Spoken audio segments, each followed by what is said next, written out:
আজি বিষ্ণুপ্ৰসাদ ৰাভাৰ মৃত্যু বাৰ্ষিকী।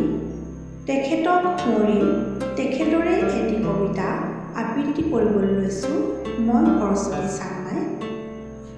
কবিতাৰ শিৰোনাম ভাং ভাং ভাং ভাং। কবি বিষ্ণুপ্ৰসাদ ৰাভা।